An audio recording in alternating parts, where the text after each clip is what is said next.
Spirited Reviews. My name is Randy. I'm Justin. Norm. And I'm Zach. Our goal is to give you honest reviews, bold takes, and maybe questionable wisdom. Yeah, today we're going to start with the Distillery series, which is shelf available products from around different distilleries. The idea is to provide ourselves and you guys with baseline ratings so you can kind of figure out whose palate you think you align with here. Our rating sheet will be attached in the description below. Yeah, and today what we got in the Glen, gentlemen, we're going to be doing Green River Wheated. This is the standard release, and the Green River Rye standard release. All right, I'll get us kicked off. We'll start with the wheated. So this guy, 90 proof, 70% corn, 21% wheat, 9% malted barley, and MSRP is $33. So really nice, affordable bottle. Let's get into that nose. Yeah. And hey guys, if you like this kind of content, please help support us.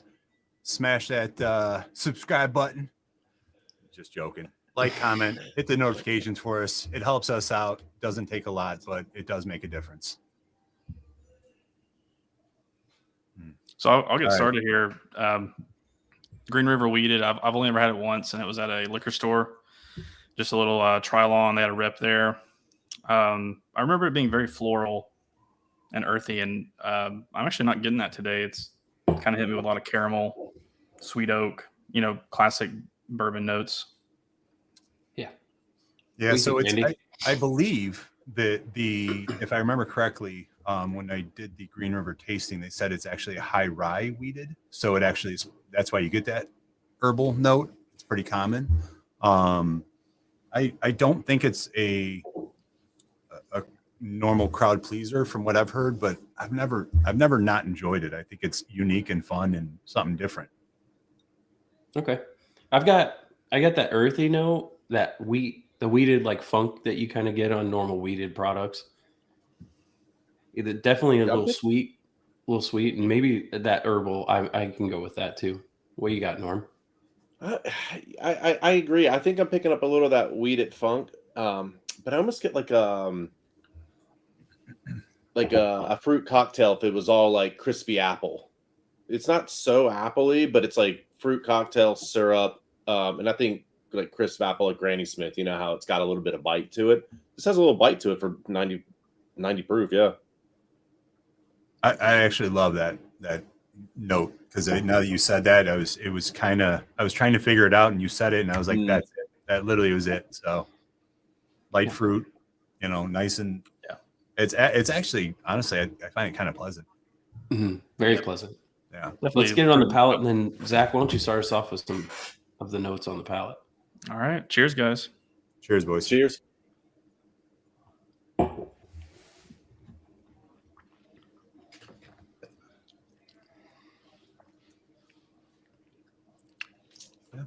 Okay. I would say for me, it followed really closely with the nose. Caramel was the first thing I picked up on, surprise, surprise. But it does have a really nice pepper, like a black pepper spiciness to it on the palate. It's definitely pricking the tongue. It's not coming across like a typical wheater would for me. And it definitely still drinks soft, but I think it's nice that it has that. Could be a rye component. I don't know, but that spice is really, making me enjoy this, actually. Yeah, I would agree with you. I didn't get as much caramel on the first sip. I got a lot of spice, a lot of baking spice, rye spice. My palate kind of opened up. It's sitting on the cheeks, sitting in the mouth. I mean, if you like wheaters and you want something different, yeah, this is going to give you that. Yeah. Flavor wise, I get a lot of the funk of the wheated. Real soft. There's not a lot of viscosity, but it's not too watery. So it's kind of like dancing that line, especially for the proof point.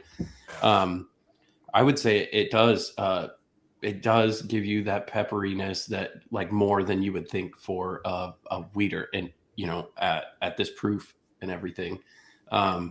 a little bit of the caramels, but yeah, more funkiness for me than anything else. So a question. Would you say, and I think I agree with what Randy said, so I know what Randy would say, but would you say, like, if you don't enjoy Maker's Mark, this would be different from Maker's Mark being a wheated bourbon as well, right? I think it is different. I think it's And I different. think, yeah, it definitely brings a bit more spicy, a bit more life to this pour, where, hey, I could put this in a Glen, I could put this in a rocks glass, I could put this in a old fashioned, and I wouldn't be disappointed on any level, and especially at that cost. Yeah. But yeah, I agree with everyone. Pepper, spice, just a bit of oak, just the teeniest bit of oak. Oh, and it almost goes almost to a smoke area, not like peated Scotch or anything, but a little bit of just char, but not much. Yeah. Just pleasantly pretty good, actually. I think when you're taking this glass into consideration, as I'm drinking it, I'm envisioning a warm summer day. You're out back, and you can sip this, and it's not too heavy. It's got a nice fun ride that you can sit there and sip and enjoy this. Sit out, it kind of plays into a warm summer day, a warm summer night. I mean, you can really. This is something people could sit and sip and not feel too strong or proof, but getting a good mouthfeel. It's enjoyable. For the price point, especially. Yeah. For me, it does sit heavier in the mid palate. I don't get much in the front, and I don't get much in the finish. But I mean, value. We're talking $33 for this thing. So I'm not expecting it to have anything crazy here, but it does sit in the mid. Like, it lingers more than you would think. It lets you know it's still, it's not just pure water or anything like that. Sure. It lingers, Anything but else it's not going to set you on fire, right? Yeah, it's not going to be like, oh gosh, this is terrible. I would serve this to someone who came over. I was just thinking, like, who is this for? I would be able to give this to anyone that's new to bourbon and be like, try this, right? And see if that wheat is going to be something they want to go down the rabbit hole in. But it's pretty good. So here's a question then. Would you consider this a great introduction to rye or a great introduction to wheated? Sipping this. I would say wheated, because I get a lot of the wheat funk on it. But that's for me. But I don't know if you guys got as much as I did on that. But I think I'm traditionally not a big fan of wheaters in general. So it's a little different for me. This is pleasant though. I'm not upset by it, but I do get that. What do you think, Zach? Yeah, I haven't had standard Makers in a really long time. I would be very interested to compare this. I think that Makers is definitely going to be, from my memory of it, more accessible than this is, just given the spice that I'm getting today. And this actually isn't the first whiskey I've had today. It's the first one I've had in a few hours, but I'm actually kind of surprised at the spice level. Really tapers off quickly, but the finish is what I would call medium length. It just doesn't have a lot of intensity. So it's actually caught me off guard because I did not like it the first time I had it. And I don't know if I saw what you had earlier, and that's pretty good compliment. Yeah. All right. I'm like third or fourth sip on this, and I am getting a lot more like the apple fruit notes, and then it's turning funky at the end for me. Yeah, I don't get a lot of wheated funk on this personally. I get and that's why I asked that question, because to me, if somebody is a newer drinkers typically go wheated because they're sweeter as a normal baseline. Not saying everybody. If you wanted to take somebody who was drinking wheat and liked it and wanted to try something different, and you wanted to introduce them to a rye, this kind of is a bridge for me. I'm thinking about giving people experiences. That's interesting. Yeah. It triggers in my head that I would love to take people who have never had a rye or didn't like rye and give them this and give them an introduction to what rye can add to something. And one thing we'll need to do, because it wasn't in our show notes, but we'll need to see if we can try to find the rye percentage for this pour. I was going to look it up without I didn't want to seem distracted, but yeah. I'm going to pull it up because I didn't list that, and tasting it, I definitely believe that it's there, because if it's not, then holy crap, I don't know what the hell is happening here. But So I'm 99% sure it is, because when I did that tasting with Karen from Green River, that was something that she made a point of saying, that it was, obviously, it was something that they kind of tried to zero in on and add to. Interesting. all right, Well, guys, you want to get ratings? Yeah. I was going to say, Randy, when you get a second, why don't you pull up the ratings chart, and then we can get into those ratings so people can see what we're going to do for that. But Norm, why don't you start off with the ratings? So I was just thinking about this. I think this has a place on my shelf, right? This is purpose built for a reason. This is multi-service whiskey. I think I'd give it a flat 6. It's shelf worthy. It's good cocktail, neat, whatever. I think it's good. We got Zach. Yeah, I've got to agree with Norm. Flat 6. I don't really want to edge too far into shelf worthy, because for me, it's just not something I'm going to keep on my shelf. Limited space, and I don't entertain very often, so this type of pour isn't something I'm going to reach for often. But I do want to give it its credit for surprising me today, and also giving it me more fond memory of it going forward. So before I go into it, I'm going to correct myself. It's 70% Kentucky grown corn, 21% wheat, and 9% malted barley. It was high in barley, Wow. not in wheat. Oh, okay.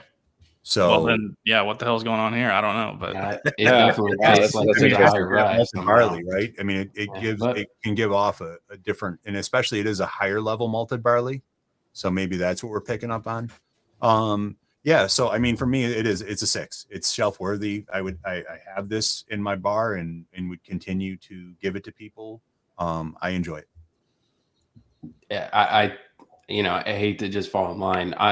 I am not the biggest weeded fan, and I think this is one that's the standard shelf. Like, I would keep it. It's a great pour in general. I think for people in general, newcomers, anything. I think it's a great summer pour. I think it's a 6. Yeah. And readily available. Great price point.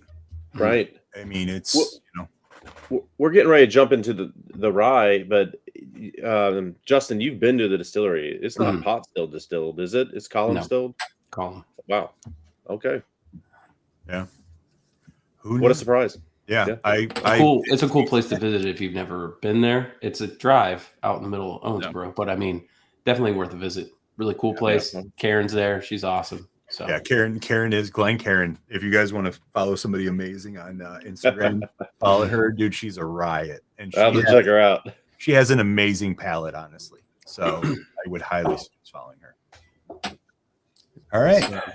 Well, Zach, you want to read the stats for the rye, and then we can get into that. We've had this poured for a little bit now, since before the video started. So 15, 20 minutes we've had it poured. So. All right, so Green River Rye is going to be 95% rye, 5% malted barley. We're all pretty familiar with that ratio mash bill. It's a very popular one for rye whiskeys. And this one comes in a little bit more, not much, but $36 MSRP. Randy, you want to start with the nose? No, yeah, it's not. I mean, and none of the Green River products are a bad price, honestly. No, that's one of their strengths. Yeah, so I mean, right off the bat, I mean, I would say the same thing applies for this as it did for the weeded. It's not a strong nose. It's not a dominant nose. A powerful nose. It's a very light. Ironically, I'm picking up a little green tea. Yep. There's a nice little sweetness there, but the prominent note I'm getting is a green tea, nice herbal green tea. Yeah, I go with that, and then. Definitely the rye spice, a little bit of rye, typical like rye notes, like the citrus herbal that's going on. I mean, that's really all I'm getting is just like the citrus and herbal. I'm getting a different nose. You almost made me think green tea and all that, right? When I picked it up, my first initial thought was not overly minty, but almost like bubblicious with mint. like that pink bubblicious gum with a bit of mint on it. I don't know. It's not much mint, but that bubblicious flavor or smell is there for me. And I might be putting that in your head, but that's what I got. I was like, whoa, that's when incredible. Zach is done, I got a question. Yeah, kind of like a sweet spearmint. I'm definitely agreeing with everything you guys are saying. The first thing that jumped in my mind was actually, this reminds me of a county fair, a caramel apple. But I was gonna say, for a weird twist, it has like a torched orange peel, candied and crumbled over it. But that's just where my mind went. Okay, so while we're getting ready to get into this, here's my question: when they add mint to fruity gum, yay or nay? I'm a yay. I like it. That's interesting. I despise it. Give me. Why don't you guys answer it with the comments? Yeah. What do you think of exactly. Tell us which team green, old fashioned or plain Jane over there? Who likes their stuff mixed? Okay, you guys ready to get this on the palate? Yeah, absolutely. Yeah. Cheers, guys. Cheers. Well, full disclosure, this is the first time I've had this. I've not had the rye. Same here. Yep.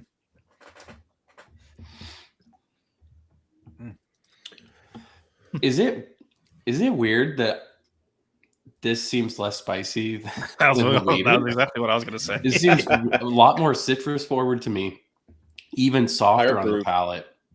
And then I just get a lot more citrus, herbal, and then that's kind of it.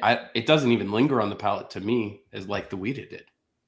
You go, Norm. I agree. This does not have the staying power as that wheated did. Now I'll have to verify that with Zach because he had some GTS earlier, but so we'll have to see there. But this definitely doesn't have the staying power. Yeah, that's another. I mean, it's to me, it's hitting on the classic 95.5 notes. Whether MGP makes it or someone else makes it, it's citrus. It's a little honey sweetness. It's got the right spices to it, but I do agree with Justin. This is actually hitting me, even though it's higher proof, coming in at what? That's 95. No, 95. Yeah, 95 proof. 95 proof. It's 5 proof. It's different. Yeah, I mean that's 5, but it's not a lot. But it's still like I feel like the spice isn't as there as it was on the wheated pour, and that's just weird to me. But hey, that's what I'm getting. So for me, I agree with everything you guys are saying. The one difference is this one doesn't have like a rear palate finish. This has my lips are tingling still, which is weird. Like, and maybe that's the mint to it, but I can feel my guys. I was sitting there like just listening to you guys. I could feel my lips just tingling away. That's all it is. 100%. It's a and I would have to imagine that has something to do with like that mint kind of finish that we're picking up on. I'm still really blown away that the wheated didn't have rye in it, honestly, because that felt way more rye than this does. Yeah. So second sip, it was a little spicier to me. Yeah. But then it turned more apple citrus than anything else for me. I don't know. It feels a lot different to me than MGP 95.5. I guess it could just be like which ones I've had and things like that. But MGP 95.5 can be a little bit more citrus, like lemongrass citrus or mineral. It can go those directions. Yep. This one I feel like leans more like the apple, like a crisp apple kind of a thing, not like more of a green, not the red. But I don't get hardly any spice like I would get on MGP 95.5 personally. But I don't know what are you experiencing, Norm? I'm tracking with you, and I know we definitely don't all agree on the same thing. My first experience with this, and what you said about the apple, I wouldn't have guessed this was a rye. I would have failed if this was in a blind. And they said, "Hey, where's this from? What is this?" I wouldn't have said it was a rye. I get apple. I get caramel. I get a tiny bit of herbal, but not enough to make me think. I would have got the wheated wrong because I would have said that was the rye. Mm-hmm. Yeah. Zach, you got anything else to add? I think it's all been said. I mean, Okay. I agree with what Norm's saying. Blind, if I had these two side by side, spice would make me think the weeded was rye, but this does for me hit those classic rye notes, like the citrus and the honey. It's very much the green tea. It's very much the caramel, green apple for me. With just a touch of citrus, and I'm really enjoying it. This one too. Yeah, I could not agree more with you, Zach. I think it's hitting all the notes. It's a great rye. And honestly, I can't help myself but thinking about I need to make an old fashioned with this. Or That's exactly what I was thinking too. like literally, I make them with all kinds. I've never made one with this, and all I keep thinking about is like, what am I gonna put? As you guys are talking, I'm like, what am I gonna put in that? What am my mind's just going off. Got to torch that Send orange. me a sample so I can make one because I don't own the bottle of this. Yeah. So do we want to go? Do we want to do some ratings, or we want to talk a little bit about value?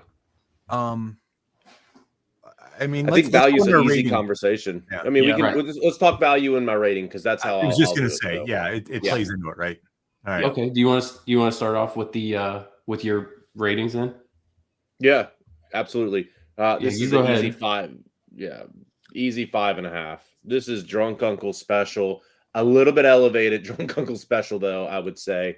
I don't know if I would keep this one on the shelf. I would keep that weeded on the shelf, and I don't know. Maybe it'd be different if we didn't have them back to back. But right now, the way it sits, 5.5. Based off that price point too, I might be able to go up, but that's where I'm at. Yeah, I'm at like 5.8. I'm really enjoying this one too. I think this could be your cocktail workhorse. Because I was actually thinking what Randy was thinking.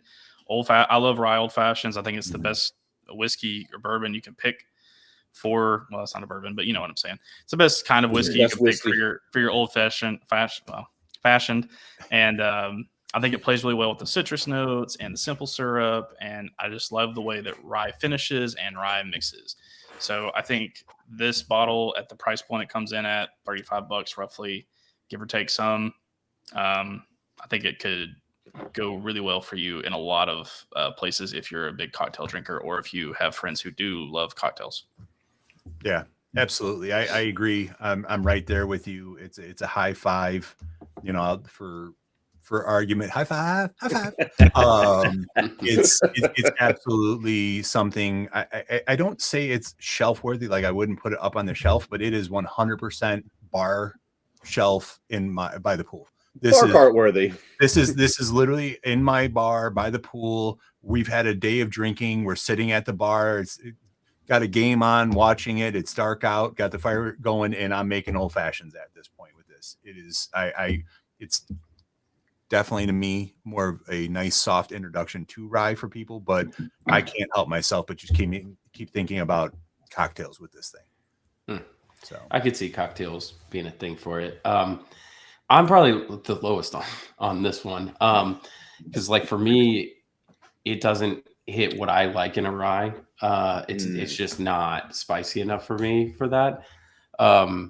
Which I would probably lean more of like value wise, probably like towards Bullet rye. But this is probably right at a flat 5 for me. Like still Drunk Uncle Special, but you know what I mean? Like it's right at a 5.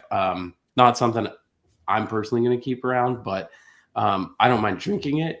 It's an interesting pour. It doesn't have a lot more interesting notes and things to it than a typical rye would be, because I definitely wouldn't have picked this out as a rye if it was blind. It would have struggled a bit, but that's where I'm at. Right, Randy, did you give a number? You just said high 5s. I'll just say 5.7. Okay. Yeah, I mean for the price, it is what keeps it up there for me. $36 for this. It's not gonna be sad if people crush it. So not to go down any rabbit trails, but just for our viewers, like what I want to know y'all's opinion, but comment. Oh, we almost did it, guys. We almost did it. Comment below. What is a workhorse rye that you keep on hand? Like I had this conversation today, and honestly, I couldn't think of anything under $50 that is just like the workhorse rye. Right. Mm-hmm. Man, that's a great difficult question for me. That's Yeah. a great question when you put the $50 tag on there, because when you first said it, my head went right to Bullet 12 because it's a monster, but it's above Yeah. the 50, right? So It's above the 50. Rittenhouse. yeah. Yeah. Yeah. Rittenhouse. Thank you. House. Okay. Don't answer the question for the viewers. Hey, I'm just giving you my answer. they got- That's they Zach's give us their opinion. opinions. That's what we do. Yeah, Well, that's. I mean, quite That's a tough enjoyable. question because when you can say under 50 for a bourbon, workhorse bourbon, we Yeah. could all name 20. Just boom, boom, boom, boom, boom. Yep. Right. But rye, it's a different story. I mean, both of these pours were great, both under $40. There's not a lot to complain about here, honestly. There isn't. And Grieven River's doing some great stuff. This is still early on in their whole journey here. I know this stuff gets me excited for what's to come. Hopefully, I know they started doing the weeded single barrels. I think that's going to be fun. I should have one of those soon for all of us to try. Local store did a pick, so I should be getting some of those for us to at least try that. It's a single barrel, which is going to vary, but still, that'll be cool. That at cast strength as well. Yes. It's a higher proof. Yeah. See, that's even more so exciting. eventually, Imagine that flavor hopefully, profile. eventually they'll get to the cast strength rise, and I think that'll be cool too. Just especially with how this one drinks is. I'm very interested to see what a cast strength rise is going to be like for them. Compared to Larceny. Yeah. Yeah. I mean, Ooh.